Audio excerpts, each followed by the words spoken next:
with China. Thank you. Mr. President, what did you think Epstein was stealing the women for? Thank you, press.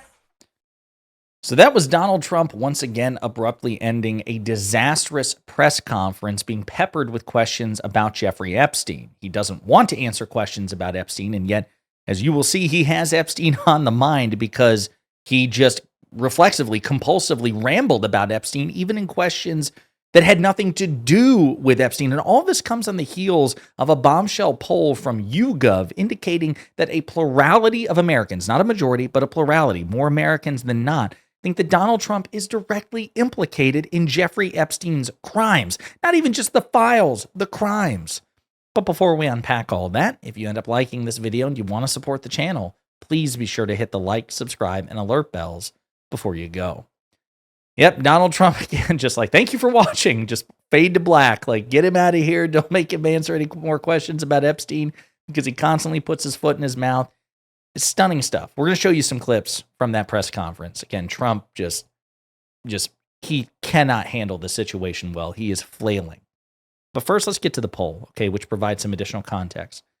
As Mediaite reports, shock poll. Americans believe Trump involved in Epstein's crimes by whopping 14-point margin. Stunning.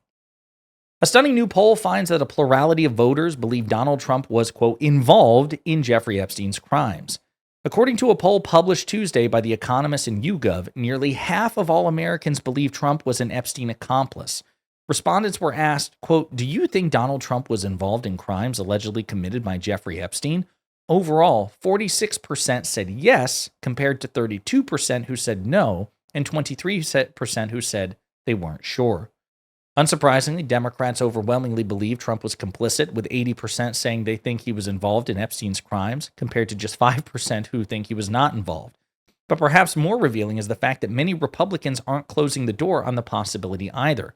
The poll found that nearly a third of Republicans believe either Trump was involved in Epstein's crimes or are not sure. 11% say he was involved, but 21% say they're not sure. So again, a one-fifth, not quite a quarter, but one-fifth of Republicans are saying, I'm not sure, maybe he was.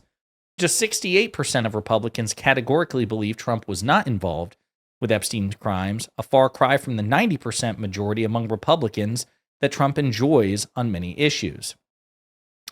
Elsewhere in the poll, a vast majority of Americans disapprove of Trump's handling of the Epstein investigations, with just 21% saying they approve, compared to 61% who disapprove, and 67% of respondents say they think the government is covering up evidence in the Epstein probe, while only 12% believe that nothing has been covered up. And there's overwhelming opposition for a pardon for longtime Epstein associate Ghislaine Maxwell.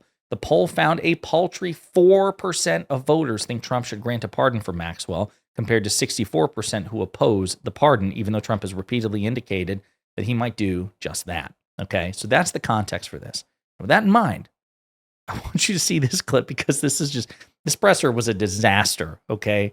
This is stunning. Trump visibly confused at the question, struggling to comprehend the question, and then his answer, which had nothing to do with the Epstein files, involves a rant about the files.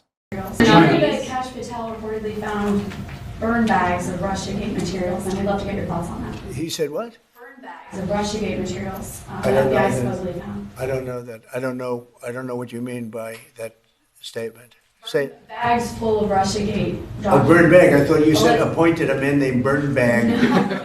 Go ahead. Oh my God. Give this man his medication. He's going to be president of the United States for another 3.5 years. Let's continue. You got to speak up. Thousands of documents in these bags, supposedly burn bags at the FBI in the secret room. Well, I want everything to be shown. You know, as long as it's fair and reasonable, I think it will be shown and it should be shown. And I think he feels that way, and I think Pam feels that way. But it's got to be, it's got to be stuff that really doesn't hurt people unfairly, because you have so many people involved. And if they can do that in a fair way, I think it's great. I think it's really great. The whole thing is a scam. It's a scam set up by the Democrats, and they love talking about it. But I would like to see people. Do you see the congressman behind him?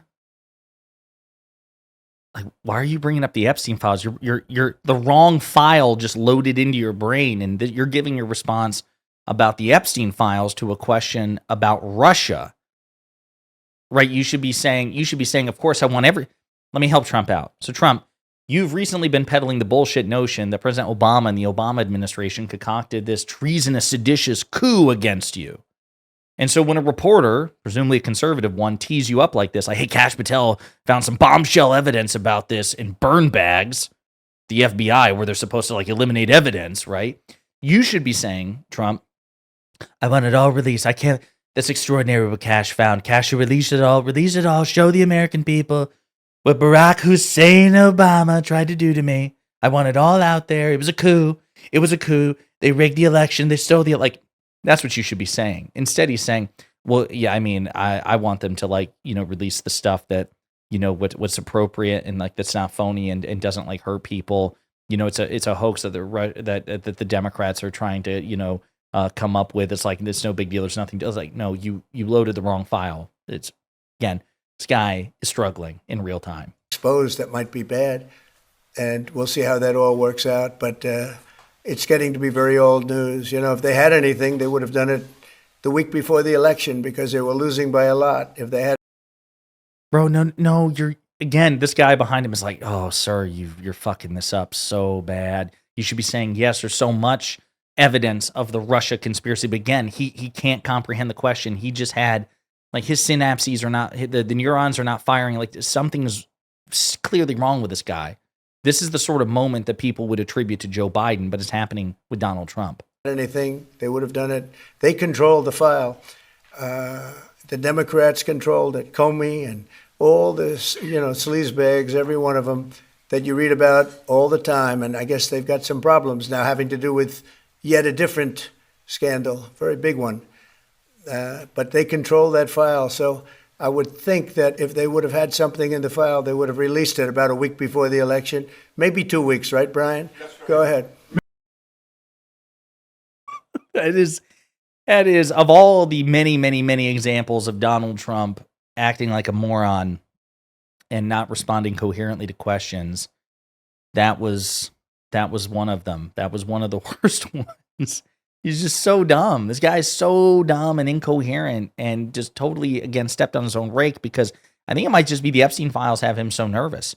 He's obviously consumed with it. He's thinking about it all the time and he's desperate to avoid it. It's almost like just a bunch of Freudian slips, or in this case, a Freudian filibuster, right? A slip is when, like, you know, with one word or a couple of words, he just went on a 2-minute soliloquy there, you know, just like, we're talking about the Epstein file. Dude, that's the last thing you should be talking about right now. And this right-wing journalist or influencer teed you up for the very bullshit conspiracy that you're trying to peddle to distract from the Epstein files, and you end up running right to the Epstein files anyway. Stunning stuff. One last clip here. Just one last clip. I think we're going to have the richest economy you've ever seen. We have money coming in that we've never even thought about at numbers that nobody's ever seen before. We have a deal with Japan where they're going to pay us $550 billion. We have a deal with Europe where they're doing $750 billion plus $400 billion plus $300 billion. And many other countries, it's likewise, you know, relatively, those are two big ones. But I think we're going to have. Those numbers are just, it's horseshit. Like, he's even being dunked on in his own replies. Japan, for example, Japan expects 1% to 2% of the $550 billion U.S. fund to be investment. Like, even they're like, yeah, this number's bullshit. Like, he's just making up numbers, and it should be relentlessly fact-checked the way it would if Joe Biden or Barack Obama were to say it. But again, Trump's just graded on this absurd curve. I don't know how many outlets are actually going to call this out in any meaningful way. They're just like, whatever. And that's the problem. The whatever of Trump has seriously corroded the fabric of the American project. Like, we are truly in dire straits because of the curve that we have allowed this man to be graded on. There you have it, folks. Again, just this disastrous press conference here where Trump's making up numbers. He's refusing to answer questions about Epstein, running from the room, but then stupidly talking nonstop about Epstein in response to questions that have nothing to do with Epstein. So we have Trump's cowardice, his mental decline, his dishonesty on full public display, all in one single setting. It's shocking. In the meantime, let me know what you think in the comments.